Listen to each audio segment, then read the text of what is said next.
को शिकायत। चलते हैं हमारी कुछ खास रिपोर्ट की तरफ। 10 साल छोटे प्रेमी ने महिला को होटल में ले जाकर कर दी हत्या, सामने आई खौफनाक कहानी।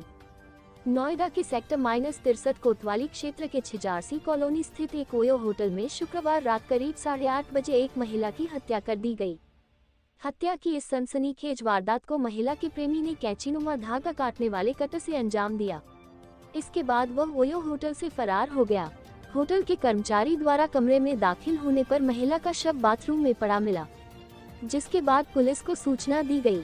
मौके पर पहुंची सेक्टर -63 कोतवाली पुलिस ने शव को कब्जे में लेकर पोस्टमार्टम के लिए भेज दिया व आरोपी प्रेमी को गिरफ्तार कर लिया। उससे पूछताछ की जा रही है। मूल रूप से इटावा जिला के रतनपुर गांव के रहने वाले राजेंद्र बाबू छिजारसी गांव के चोटपुर कॉलोनी में किराए के मकान में पत्नी अनीता व 2 बेटों के साथ रहते हैं।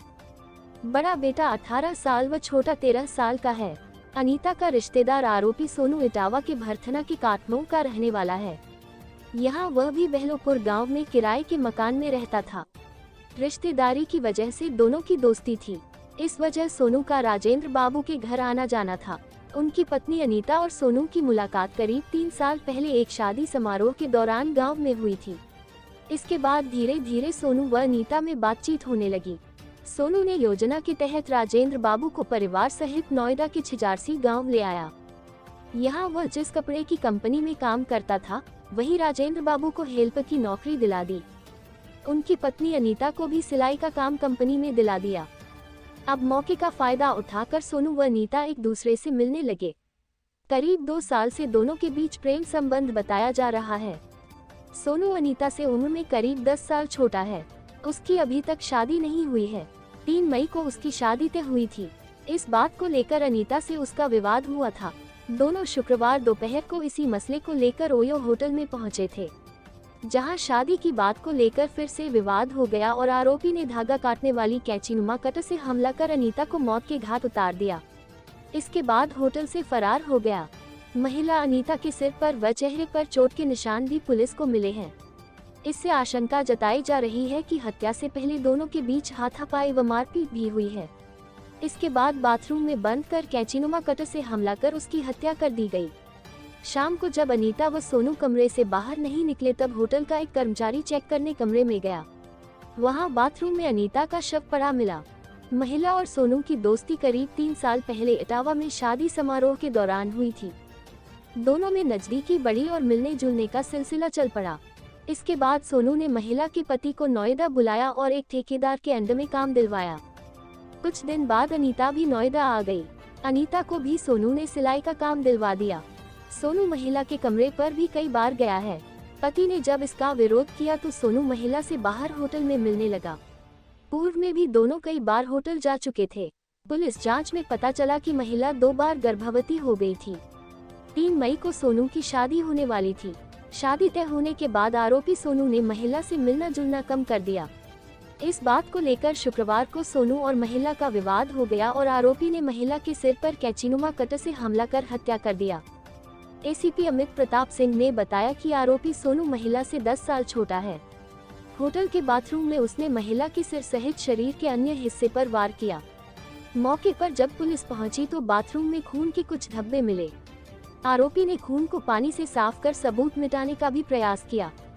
होटल प्रबंधन की ओर से मामले की जानकारी पुलिस को दी गई। प्रारंभिक पूछताछ में पता चला है कि सोनू की शादी का अनीता विरोध कर रही थी। शुक्रवार को अनीता व सोनू ओयो होटल में गए थे। वहां भी उनका इसी बात को लेकर विवाद हो गया। पुलिस जांच में ये भी सामने आया है कि आरोपी ने होटल के रजिस्टर में गलत मोबाइल नंबर दर्ज कराया था। वो पूर्व में भी इस होटल में कई बार आ चुका है। ऐसे में कुछ स्टाफ के पास उसका सही नंबर था। सही नंबर से ही सोनू ने स्टाफ से बात की थी। सोनू के नंबर के आधार पर ही पुलिस आरोपी तक पहुंची। मृतका के पति के साथ सोनू कई बार शराब की पार्टी भी कर चुका है। अनीता, उसका पति और सोनू तीनों एक ठेकेदार के अंडर में बतौर हेल्पर सिलाई का काम एक कंपनी के लिए करते थे। कुछ दिनों पहले अनीता ने दूसरे जगह काम पकड़ा था। मृतका के पति राजेंद्र बाबू की शिकायत पर पुलिस ने आरोपी सोनू के खिलाफ हत्या का केस दर्ज कर उसे गिरफ्तार कर लिया। महिला के साथ उसके पति और बेटों के अलावा भतीजी भी रहती थी। भतीजी प्रोफेशनल क्रिकेटर है। 2 माह पूर्व वह नोएडा आई।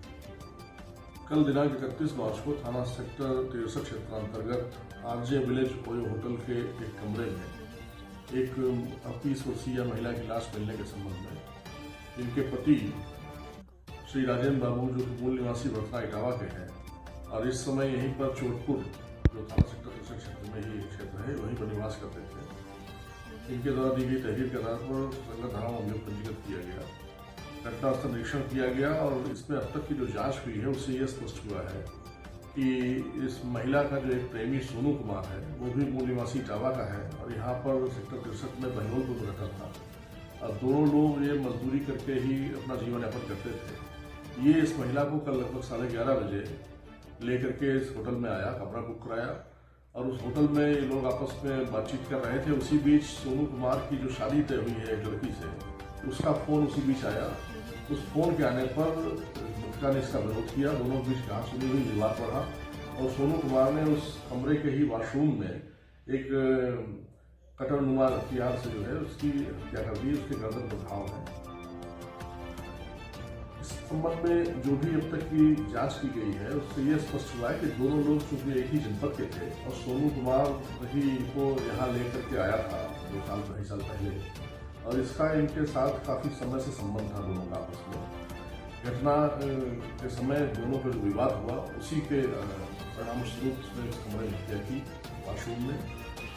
सोनू कुमार को आज प्रातः गिरफ्तार कर लिया गया है। घटना के संबंध में और उसके विवाद के पृष्ठभूमि के बारे में पूरी पूछताछ उससे की जा रही है। इस संबंध में जो शेष विधिक कार्रवाई है वो भी शीघ्र